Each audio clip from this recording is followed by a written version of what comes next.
Students, Assalamu alaikum. Welcome to all of you. Students, this is Fahad Shabir Bhatti, your Physics MD CAT tutor. और आज हम discuss करने जा रहे हैं बहुत इंपॉर्टेंट टॉपिक जो आपको इंटरमीडिएट में बहुत ड्राई लगता था। हम बात कर रहे हैं ईएमएफ और मैक्सिमम पावर आउटपुट की। स्टूडेंट्स, आज हम देखेंगे कितना इंपॉर्टेंट टॉपिक है और साथ ही हम पढ़ेंगे कम्बिनेशंस ऑफ बैटरीज को भी। चलिए फिर हम चलते हैं लाइट बोर्ड की तरफ। स्टूडेंट्स, अस्सलाम वालेकुम, welcome to all of you. Students, आज हम डिस्कस करेंगे ईएमएफ, जिसे हमने पढ़ा होता है इलेक्ट्रोमोटिव फोर्स के तौर पे। अगर हम इसको फर्दर देखें तो इलेक्ट्रोमोटिव फोर्स का मतलब हरगिज़ फोर्स नहीं है, ये कोई कुव्वत नहीं है।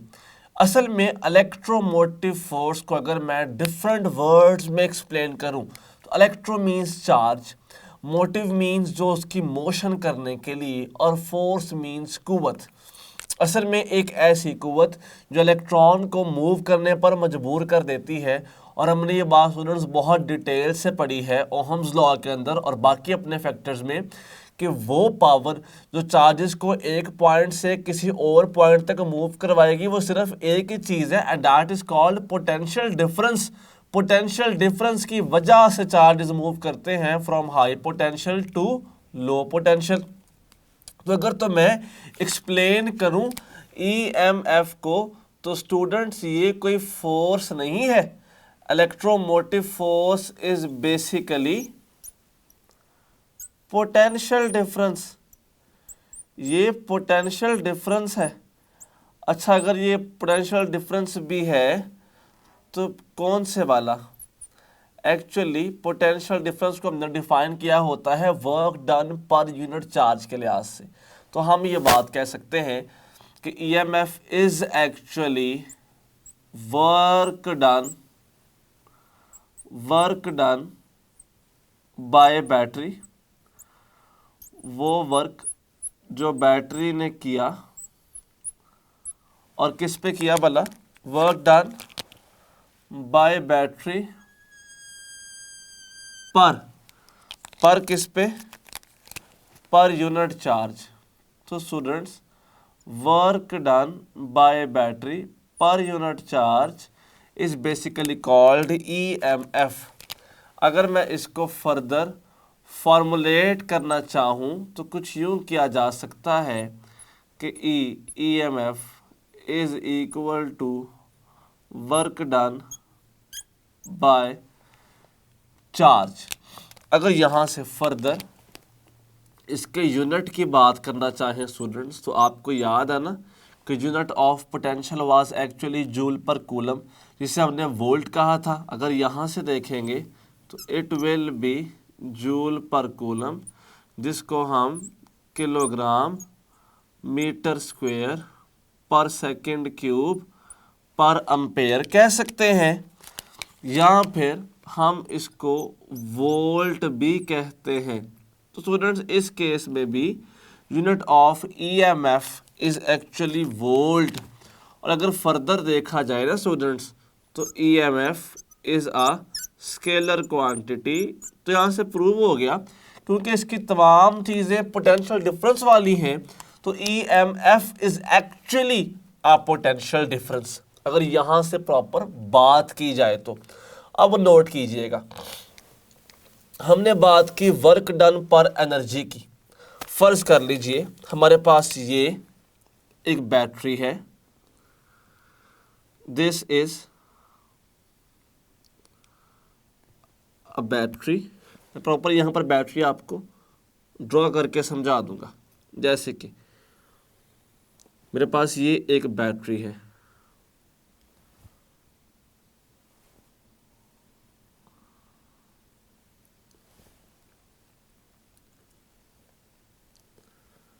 अब नोट कीजिएगा, अगर इस बैटरी की बात की जाए तो यहाँ पे इस तरह से प्रॉपर इसके इलेक्ट्रोड्स की प्लेसेस हैं, जबकि यहाँ पर हमारे पास इसके ये दो एनोड और कैथोड आगे। और ये वो जगह हैं जहाँ पे देखा होगा आपने, जो आपके घरों में बैटरीज होती हैं यूपीएस की, इसमें आप लिक्विड पुट करते हैं इलेक्ट्रोलाइट के लिए, इलेक्ट्रोलाइट की प्लेसेस है। उसका अगर साथ देखा जाए तो ये प्रॉपर लोड अटैच है। दिस इज बेसिकली लोड, और उसके साथ दिस इज स्विच एस। अगर मैं इसको सर्किट वे में शो करता स्टूडेंट्स, तो इसे मैं कुछ यूं शो करता। ये वो रेजिस्टेंस है, लोड है, जिस पर बैटरी एनर्जी वेस्ट करती है। अब अगर तो मैं इस बैटरी की बात करूं, तो इस बैटरी में हो क्या रहा है, charges are moving from positive terminal, positive से चार्जेस चलना स्टूडेंट्स शुरू हो जाते हैं। स्विच को हम अटैच कर देते हैं, सर्किट क्लोज हो जाता है। अब यहाँ से जैसे ही रजिस्टर में से चार्जेस पास करेंगे, तो charges will lose energy on this register. यहाँ पे कुछ एनर्जी चार्जेस लूज कर देंगे, यहाँ पे कुछ एनर्जी चार्जेस करेंगे लूज करने के बाद कम एनर्जी के साथ चार्जेस मूव करेंगे किसकी तरफ, टुवर्ड्स लो पोटेंशियल, आके नेगेटिव पे स्टॉप हो गए। अब फर्ज कीजिएगा सारे चार्जेस ने अपना ये सारा साइकिल मुकम्मल कर लिया, पूरा कर लिया। अब जब तमाम equilibrium charge positive high potential से नेगेटिव लो पोटेंशियल पे आके स्टॉप कर जाता है, तो इसकी वजह से आपका बल्ब तो चल जाता है, बल्ब तो चल गया, लेकिन इस सारे काम में चार्ज की एनर्जी तो लूज हो गई। अब अगर इस सारे काम के बाद मैं चाहता हूं कि ये बैटरी किसी और लोड को भी करंट देने के रवादार रहे, तो वो तो नहीं हो सकता ना, कोई भी चार्ज इक्विलिब्रियम तो स्टेट में रहा ही नहीं। तमाम चार्ज इक्विलिब्रियम पोजीशन से कहां पर आ गया, नेगेटिव पर। हाई से किधर आ गया, लो पर। फर्दर चार्जेस तो मूव नहीं कर सकते ना। अब आपने कहा कि अगर मैं इसी चीज को यूं देखूं कि चार्जेस एनर्जी वेस्ट कर रहे हैं किस पर, एक्सटर्नल रजिस्टर आर पे। अब हम इस बैटरी को दोबारा से चार्ज करना चाहते हैं। चार्ज करने का मतलब ये होता है कि हम इनके उन चार्जेस को जो लो पोटेंशियल पे आ चुके थे, हम इन चार्जेस को दोबारा लेके जाना चाहते हैं किस पे, हाई पोटेंशियल के ऊपर। अब जब ये प्रोसेस होगा, जब चार्जिंग का प्रोसेस होगा, जब इन चार्जेस को दोबारा लो से हाई की तरफ लेके जाया जाएगा, तो वर्क होगा, लाजमन सी बात है चार्जेस पे। वो वर्क हम एक्सटर्नल सोर्स से करवाते हैं। जैसा आपको पता होगा कि जब यूपीएस की बैटरी आप यूपीएस के साथ अटैच करते हैं ना स्टूडेंट्स, तो एक स्विच आप लगाते हैं वापडा वाली सॉकेट के अंदर। उसका मकसद भला क्या होता है, आपकी बैटरी को चार्ज करना। और जब लाइट नहीं ना होती, तो वो बैटरी काम करती है, सारा लोड घर का वो बैटरी उठाती है। और जब लाइट आ जाती है, तो फिर हमारा जो वापडा की सॉकेट है, जहाँ स्विच आपने लगाया हुआ था, वो उस बैटरी को दोबारा चार्ज कर रही होती है। जितना बैटरी डिस्चार्ज हो गई होती है, उसको दोबारा फुल चार्जिंग की पोजीशन पे लेके आते हैं। इतने चार्जेस लो पोटेंशियल पे जा चुके होते हैं, उनको दोबारा हाई पोटेंशियल की तरफ लाया जाता है। That is called actually charging. और अगर इस चार्जिंग प्रोसेस की बात की जाए स्टूडेंट्स, तो इसमें बैटरी के अंदर भी बहुत कम लेकिन कुछ रेजिस्टेंस का सामना करना पड़ता है, and that is called internal resistance. हम उसको स्मॉल आर से शो कर देते हैं। अब अगर मैं इस सारी बात को सर्किट वे में कुछ ऐसे ड्रॉ करूं, ज़रा नोट कीजिएगा कि हमारे पास ये एक बैटरी है, this is positive and negative terminal. इस बैटरी के साथ स्टूडेंट्स हमारे पास अगर इधर देखा जाए, तो ये एक लोड अटैच है। Load is attached with this battery. मैंने लोड को ये शो किया कुछ इस तरह से, दिस इज रेजिस्टेंस आर। और मैं सर्किट के दरमियान में इसी सर्किट के दरमियान में स्टूडेंट्स मैं अटैच कर देता हूँ एक वोल्ट मीटर। इसी सर्किट के दरमियान में स्टूडेंट्स मैं अटैच कर देता हूँ एक वोल्ट मीटर। अब ये E है, इसकी बैटरी EMF, और इसी के साथ ना स्टूडेंट्स ये छोटी सी इंटरनल रेजिस्टेंस RB है। अब ज़रा एक चीज़ नोट कीजिएगा, करंट चलना शुरू हो गया कहाँ से? इस पॉजिटिव टर्मिनल से करंट चला, करंट नीचे आया। आपको तो पता है कि वोल्ट मीटर की आइडियली रेजिस्टेंस इन्फिनिटी होती है, तो इसमें से तो पास नहीं करेगा ना, तो वो यहाँ से चलेगा। अब कुछ पोटेंशियल इस R पे ड्रॉप किया जाएगा, जिसको मैं IR कह देता हूँ बाय ओहम्स लॉ। बाकी एनर्जी लेके करंट चलता गया चलता गया चलता गया, फिर जब दोबारा हमने मूव करवाना था ना स्टूडेंट्स उसको हाई पोटेंशियल की तरफ, तो देखिएगा कुछ लॉस इंटरनली भी करना पड़ा, जिसको मैं IR कह रहा हूँ। मैं इस सारी बात को ना दो तरह से आपको समझा सकता हूँ। मैं ये भी कह सकता हूँ कि जितनी भी बैटरी ने चार्जेस को एनर्जी दी थी, EMF चार्जेस ने वो एनर्जी दो रेजिस्टर्स पे ज़ाया की, एक्सटर्नल रेजिस्टेंस के ऊपर और इंटरनल। मैं से कह रहा हूँ कि EMF को हमने यूज़ किया है एक्सटर्नल पोटेंशियल डिफरेंस के तौर पे और इंटरनली के तौर पे भी। अब ज़रा नोट कीजिएगा, यहाँ से अगर मैं कह दूँ कि E is equal to VT plus IR, तो स्टूडेंट्स ये बात तो बिल्कुल ठीक है, क्योंकि देखें हमारे नज़दीक ये कंप्लीट बैटरी है।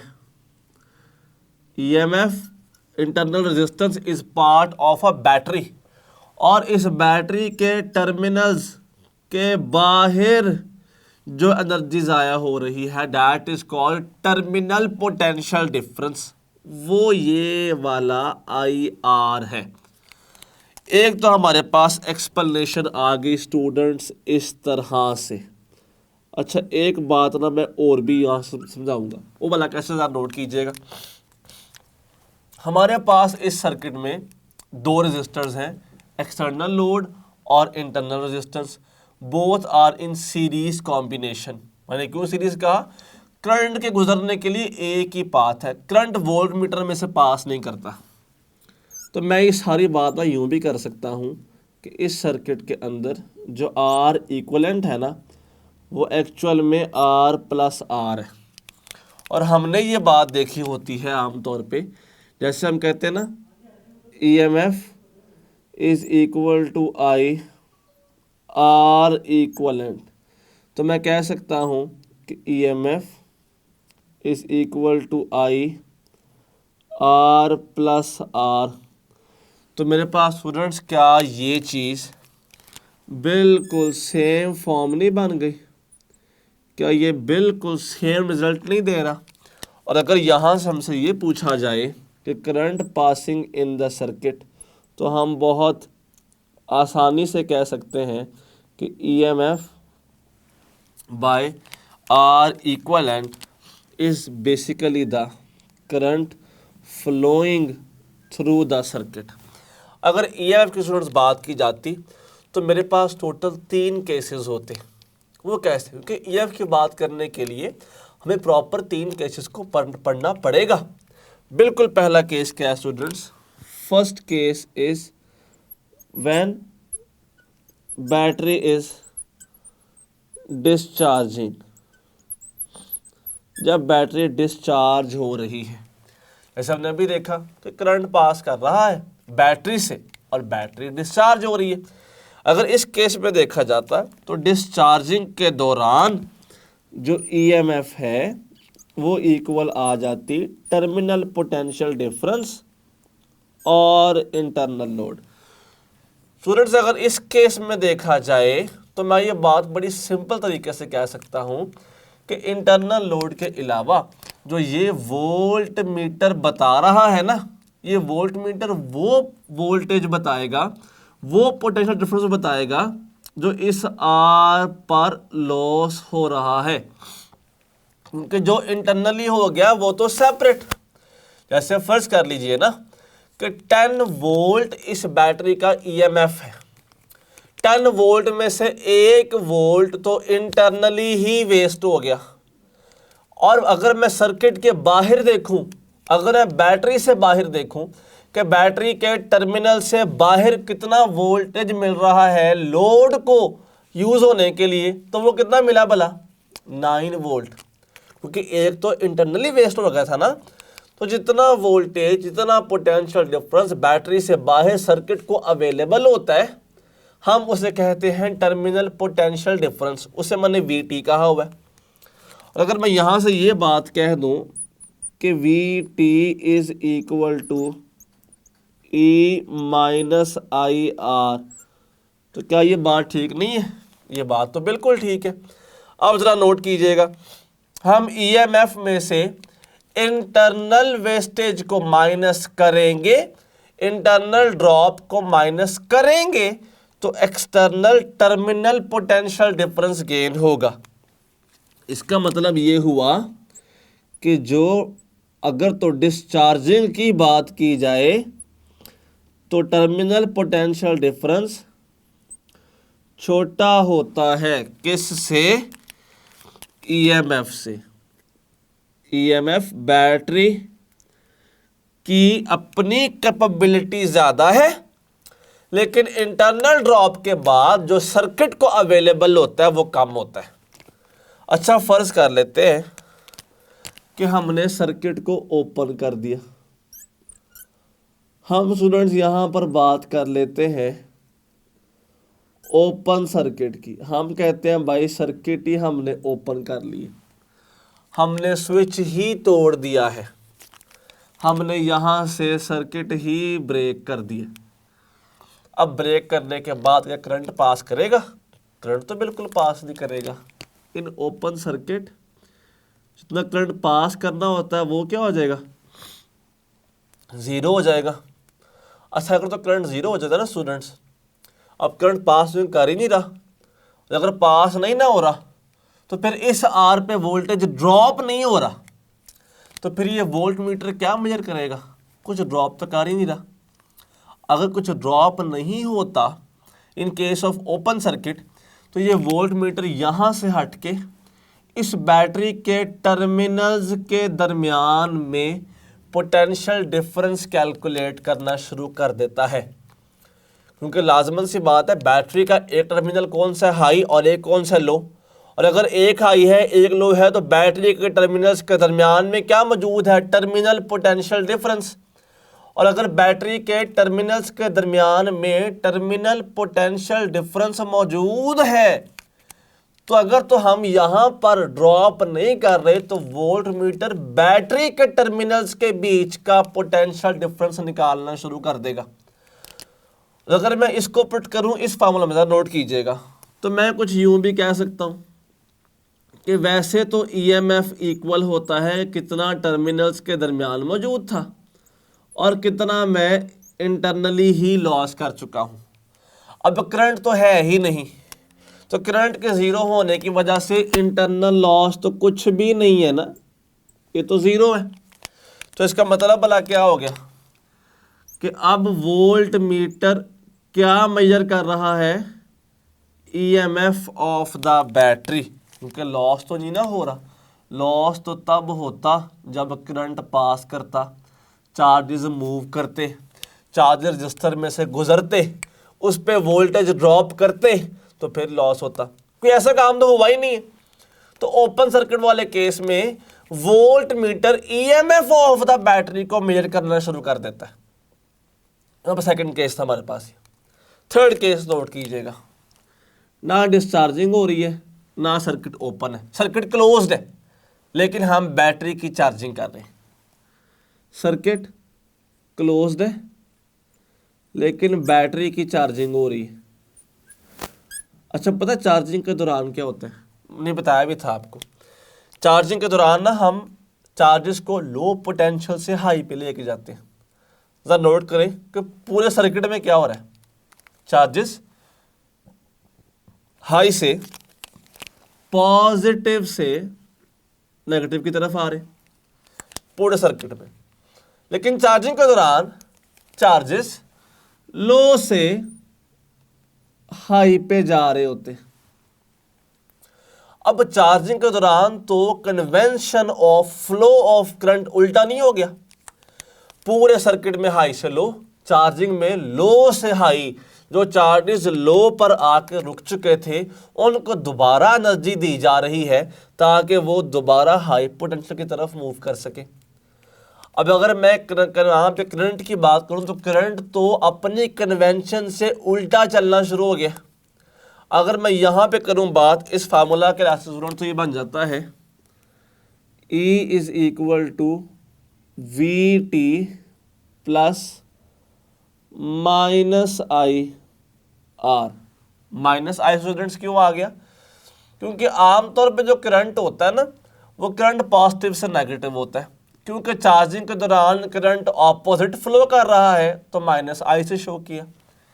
ये आ गया E is equal to V T minus I R, जो कि आ गया V T is equal to E plus I are.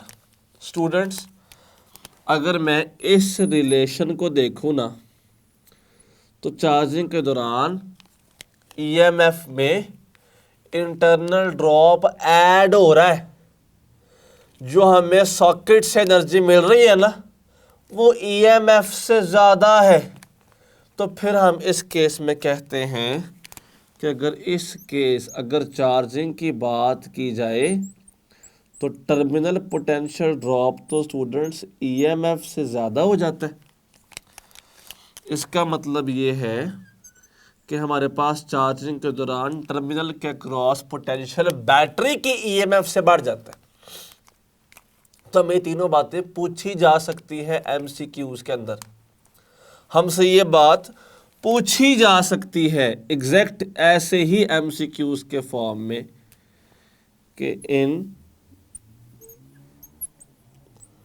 Case of open circuit, अगर तो ओपन सर्किट की बात कर ली जाए तो बताइए which of following is true. तो बताइए कौन सी बात ठीक है। अल्फा में कह देते हैं टर्मिनल वोल्टेज ईएमएफ से कम है। बीटा में कह देते हैं वोल्टेज टर्मिनल के क्रॉस ईएमएफ से ज़्यादा है। चार्ली में कह देते हैं voltage across terminals equal to EMF है। जबकि डेल्टा में कह दिया जाता है कि all of these are true. Students we are strictly talking about open circuit. हम बात ही किसकी भला कर रहे हैं? ओपन सर्किट की। अगर ओपन सर्किट की हम बात करेंगे ना स्टूडेंट्स तो ओपन में करंट नहीं पास करता। इसका मतलब है कि इंटरनल लोड कुछ भी नहीं है, और इस केस में वोल्ट मीटर बैटरी का ईएमएफ काउंट कर रहा होता है। So terminal potential difference is equal to EMF of the battery. तो चार्ली ऑप्शन बिल्कुल ठीक है। हमें स्टूडेंट्स यही सवाल ना कुछ ऐसे भी पूछा जा सकता था, जरा नोट कीजिएगा। यही क्वेश्चन बिल्कुल इस तरह का, यही कॉन्सेप्ट कैसे पूछा, जरा नोट कीजिएगा। हमसे वो कह दे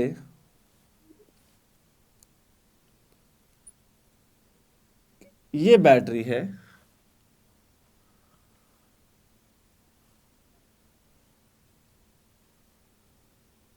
और इस केस में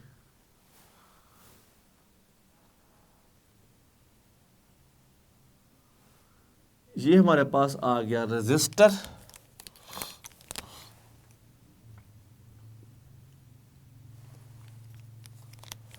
और हमसे यहां कह दिया जाता है कि बताइए अगर यहां पे वोल्ट मीटर लगा दूं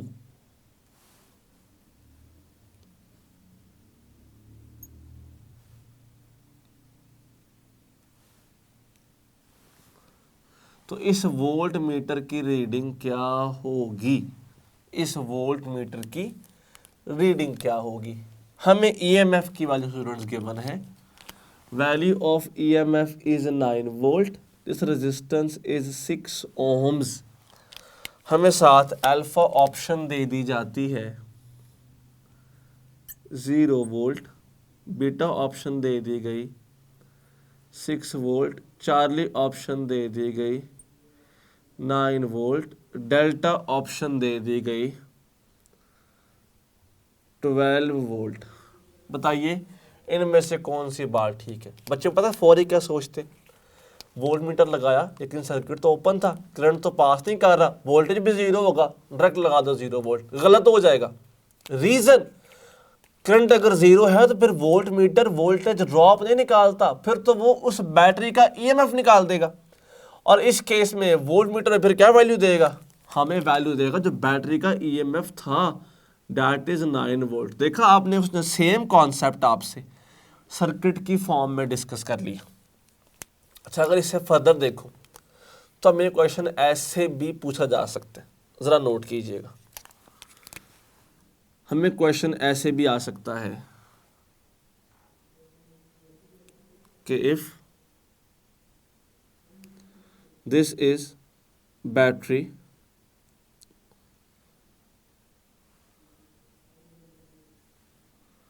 of EMF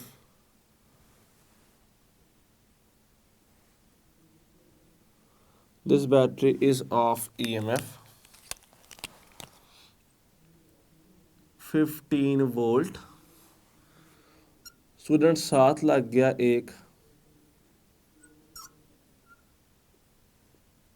volt meter, this volt meter is measuring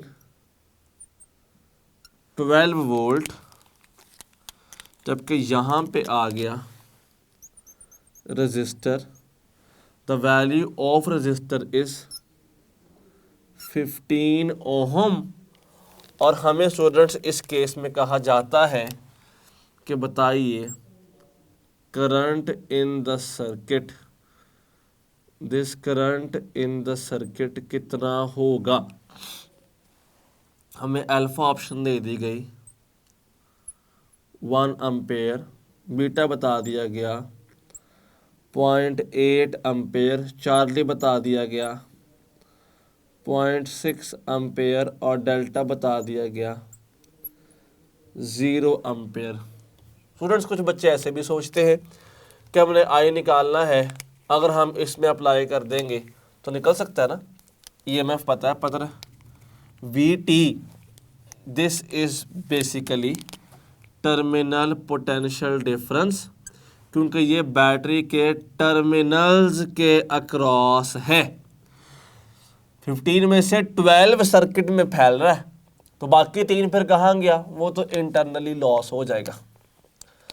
अच्छा जी, अगर हम फर्दर देखें तो हमें ये आर नहीं पता, स्मॉल आर अगर नहीं पता, करंट भी नहीं पता, फिर हम कैसे निकालेंगे। हमें स्टूडेंट्स ये बात तो पता है ना कि जो टर्मिनल पोटेंशियल डिफरेंस होता है वो is equal to I capital R होता है, V T is equal to I R होता है। यहाँ से आई क्या आ जाएगा, I is equal to terminal voltage by resistance. Terminal voltage is actually 12, R is actually 15। क्या दोनों डिविजिबल 3 के ऊपर है, 3 4 12 3 5 15, तो भला क्या बनता है 4/5, 4/5 is actually 0.8 ampere. So out of these options, students, beta is the correct option. Question हमें अगर ये पूछा जाए ईएमएफ से तो स्टूडेंट्स ऐसे भी पॉसिबल है, ज़रा नोट कीजिएगा। हमें स्टूडेंट्स अगर क्वेश्चन ऐसे पूछा जाए तो ईएमएफ से क्वेश्चन इस तरीके से भी पॉसिबल है, ज़रा देखिए।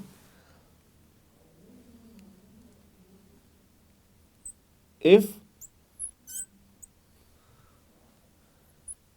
EMF is equal to 9 volt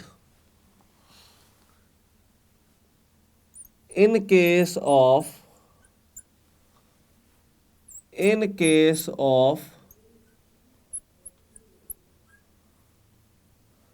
short circuit,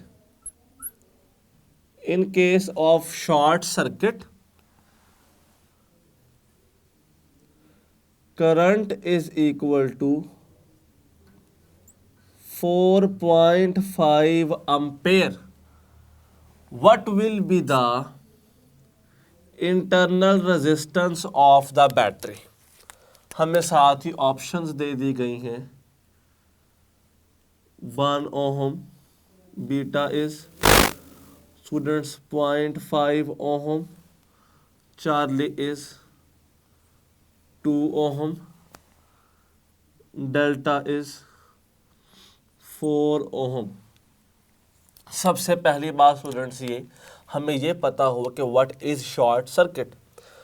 अगर तो हम स्टूडेंट्स बात करते हैं शॉर्ट सर्किट की, तो शॉर्ट सर्किट मींस कि जो रेजिस्टेंस ऑफ द सर्किट है वो ज़ीरो हो गई है. आपने कभी न्यूज़ में सुना होगा ना कि फ़लाँ फैक्ट्री में या फ़लाँ इंडस्ट्री में या फ़लाँ गोदाम में शॉर्ट सर्किट की वजह से आग लग गई और इतना माली नुकसान हो गया या जानी नुकसान हो गया.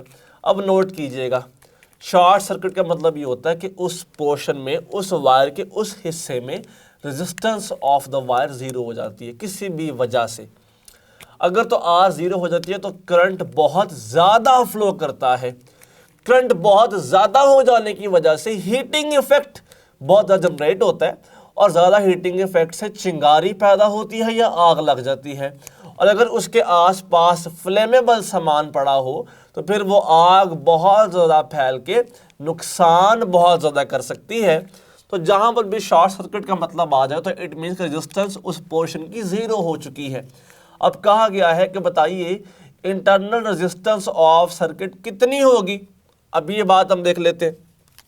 हमने कहा जैसा कि हम जानते हैं कि EMF is equal to I R plus I R. अब क्योंकि कैपिटल आर ज़ीरो हो चुका है तो this complete factor has become zero.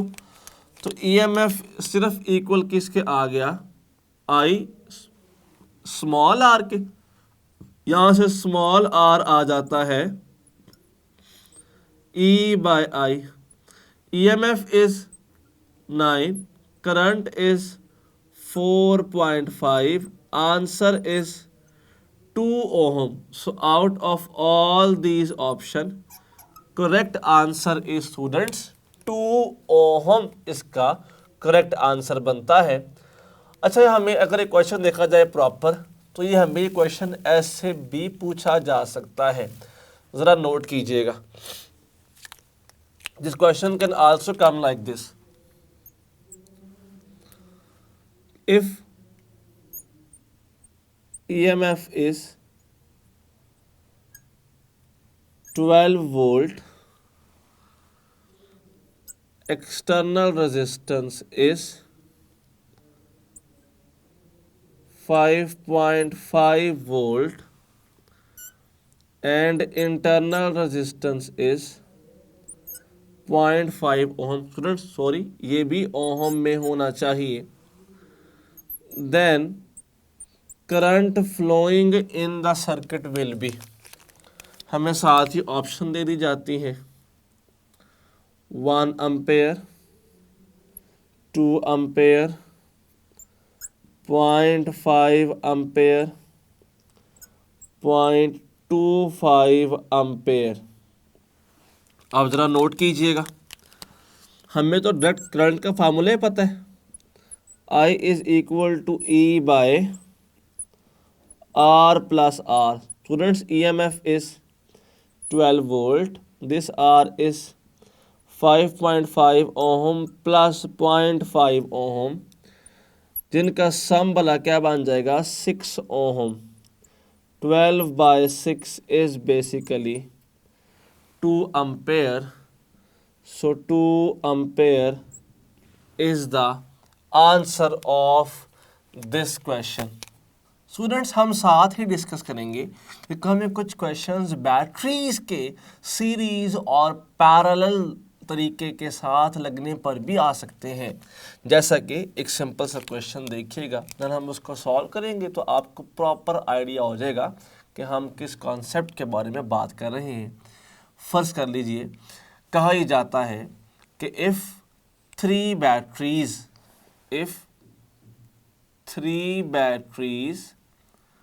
of EMF 10 volt, if three batteries of EMF 10 volt having internal resistance 2 ohm each are connected in series with external resistance of 24 ohm, then what is the current in the circuit? साथ में students option कुछ यूं दे दी जाती हैं, 1 ampere, 2 ampere, 3 ampere and 4 ampere. अब ज़रा साथ नोट कीजिएगा students, this basically forms a circuit like this, कि हमारे पास कुछ इस तरह का सर्किट है जहाँ पे ये एक रजिस्टर है 24 ओहम का है और साथ ही ये एक battery, internal resistance, battery, internal resistance, battery और इंटरनल रेजिस्टेंस है, and these three are connected in series. The value of each battery is 10 volt, 10 volt, 10 volt, having internal resistance 2 ohm, 2 ohm, 2 ohm with this 24 ohm resistance। Current निकालना है आपने, ठीक है। Ultimately current भला क्या होगा, note कीजिएगा, इसका भी करंट, इसका भी करंट, इसका भी करंट, करंट यूँ जाएगा पॉजिटिव से नेगेटिव की तरफ को। आप एक बड़ी सिंपल सी बात स्टूडेंट्स याद रखेंगे इस केस में कि जो नेट करंट होगा ना वो E/R + R नहीं होगा, NE। क्यों बोला? Batteries are connected in series, every battery is supporting another battery, तो NE। ये R1 था, R plus, all these are connected in series combination, तो R plus R plus R plus R आना चाहिए था। और हमने ये बात पढ़ी थी ना कि अगर resistors are connected in series having same value तो फिर हम उसको NR कह सकते हैं। तो नोट कीजिएगा, this is the formula of current when batteries are connected in series combination. हम यहाँ पे कह सकते हैं N is 3, E is 10, R 24 and 3 R 2। 3 into 10 is actually 30, 24 plus 6, this becomes 30 by 30, which is equal to 1 ampere students। So correct answer of this question is 1 ampere। अच्छा, अगर मैं इसी क्वेश्चन की बात करूँ ना तो ये कुछ ऐसे भी आ सकता है अगर पैरेलल कॉम्बिनेशन की बात की जाए तो। ज़रा नोट कीजिएगा, if 5 batteries are connected in parallel combination, each having EMF of 15 volt, each having EMF of 15 volt with internal resistance of 2.5 ohms connected in parallel. Batteries are connected in parallel with external resistance of 7 ohm. बताइए इस case में current कितना होगा। अब आपने जोड़ा है batteries को पैरेलल वे में, साथ ही आपको ऑप्शंस दे दी गई 1 ampere, beta is 2 ampere, Charlie is 3 ampere, delta is 2.5 ampere. ज़रा नोट कीजिएगा, this is actually demonstrating the case जहाँ पे हमारे पास कुछ ऐसा केस हो कि ये बैटरी और उसकी रेजिस्टेंस, बैटरी और उसकी रेजिस्टेंस, बैटरी और उसकी रेजिस्टेंस, बैटरी और उसकी रेजिस्टेंस, और साथ ही बैटरी और उसकी रेजिस्टेंस हमारे पास स्टूडेंट्स कुछ इस तरह से आपस में कनेक्ट हो गए। अब ज़रा नोट कीजिएगा, and this thing is connected to external resistance of the given value, और ये हमारा सर्किट कंप्लीट हो गया। Batteries are connected in parallel combination, हमें सबकी वैल्यूज़ पता हैं। EMF is 15 volt, 15 volt, 15 volt, 15 volt, 15 volt. साथ ही हमें R की वैल्यूज़ पता हैं 2.5 ohm, 2.5 ohm, 2.5 ohm and the same values of these two, जबकि दिस इज़ 7 ओहम। एक बड़ी सिंपल सी बात नोट कीजिएगा, ये बैटरी जब करंट यहाँ से निकालेगी तो उस करंट के पास लाजमन सी बात है, हमें बात पता भी है ना कि एनर्जी होती है, करंट के चार्जेस के पास एनर्जी होती है, that energy per unit charge, या फिर वही एनर्जी है जो बैटरी ने दी थी, डेट वर्क डन पर coulomb charge is called potential. और वही वेस्ट करते हैं ना हम रजिस्टर के ऊपर भी, करंट यहाँ से भी गया, यहाँ से भी गया, यहाँ से भी गया, यहाँ से भी गया, यहाँ से भी गया।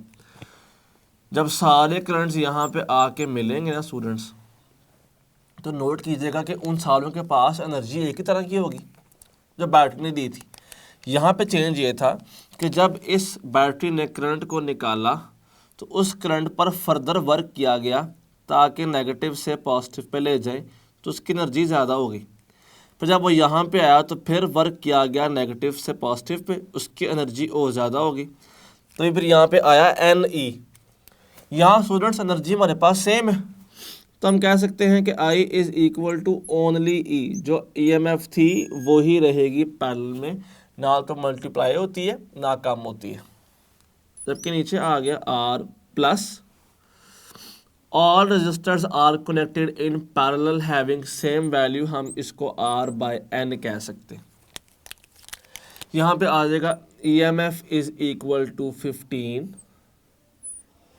R is equal to 7, this R is 2.5, जबकि 5 batteries are present, so this actually becomes I is equal to 15 by 7 plus 0.5, which is equal to 15 by 7.5, which is equal to 2 ampere. So out of all these, 2 ampere is the correct answer. Students अब एक बात के बाद मैं EMF के topic को and करना चाहूँगा, फिर हम चलेंगे मैक्सिमम पावर आउटपुट की तरफ। हमारी लास्ट बात ये है कि आपकी बुक की प्रॉपर लाइन है कि EMF इज द कॉज, जबकि potential difference is the effect।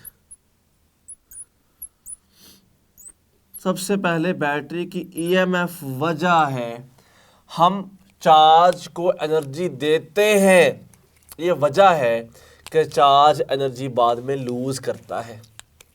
एक बड़ी सिंपल सी बात कहा करता हूँ कि हमेशा कोई इंसान वही चीज़ देता है which is given to that person. अगर मेरे पास कोई चीज़ है तो मैं वही आगे दे सकता हूँ। चार्जेस के पास एनर्जी है तो चार्जेस वही एनर्जी आगे यूटिलाइज करते हैं लोड के ऊपर, और वहाँ से आपकी तमाम अप्लायंसेस चलती हैं। ईएमएफ वजह है मेन अप्लायंसेस के चलने की, जिसका इफेक्ट हमें क्या नज़र आता है, पोटेंशियल डिफरेंस। ईएमएफ हम देते हैं, कॉज हम देते हैं, रीज़न हम देते हैं, फिर जब वो रीज़न पास करती है किसी भी लोड पर से तो ये लोड चलना शुरू कर देता है, इसकी वर्किंग अमल में आती है, and that is basically the effect.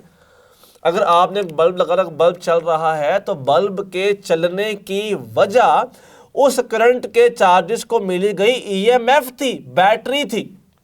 लेकिन जो बल्ब की रोशनी आपने देखी है, जो रोशनी का इफेक्ट है, ये रोशनी उन चार्जेस के इस लोड के ऊपर एनर्जी को लूज करने की वजह से है।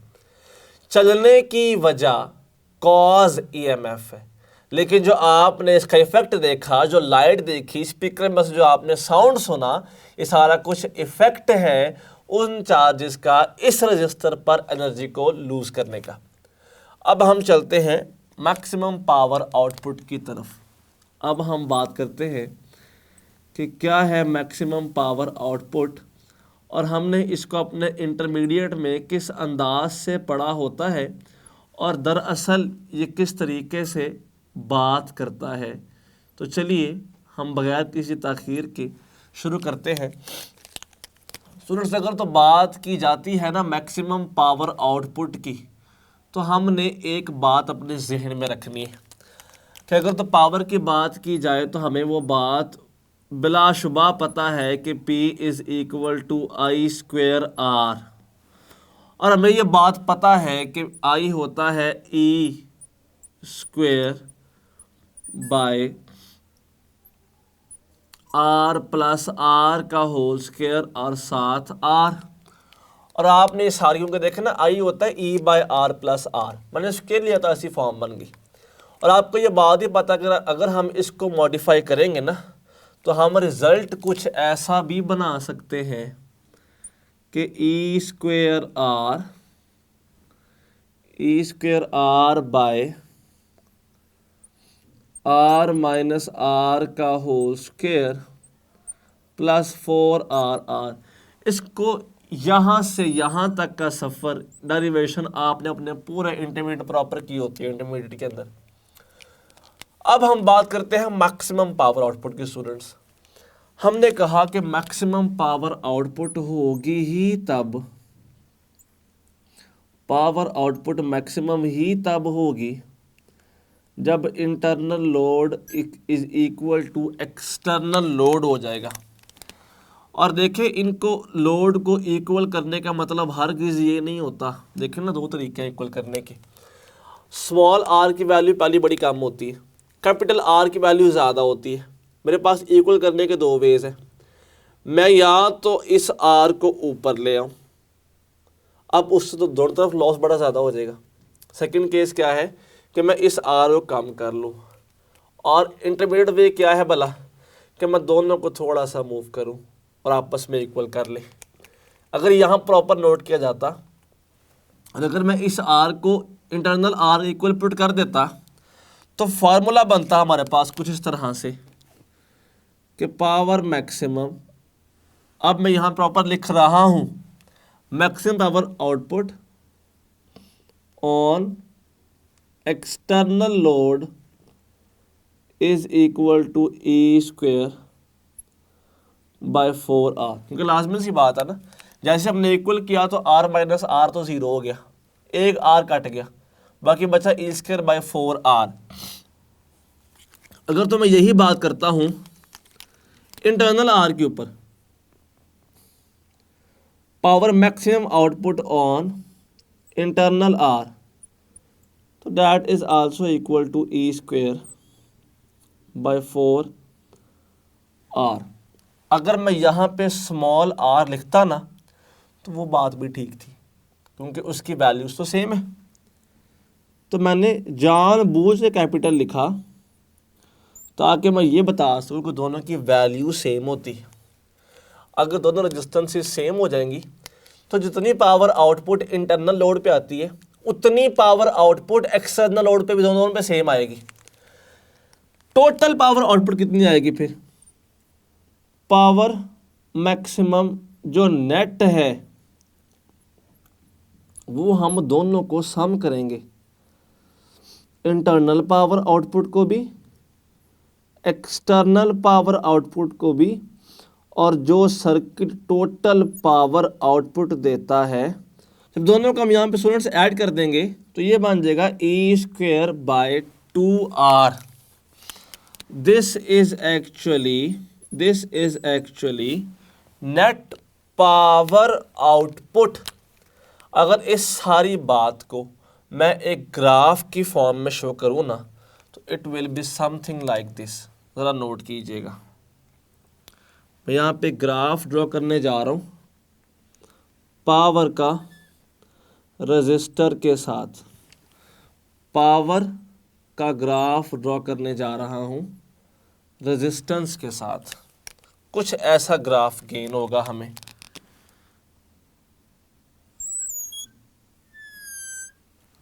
आप ज़रा नोट कीजिएगा, अगर मैं इस ग्राफ की पीक देखूँ ना तो ये वो पॉइंट है जिस पे पावर सबसे ज़्यादा है।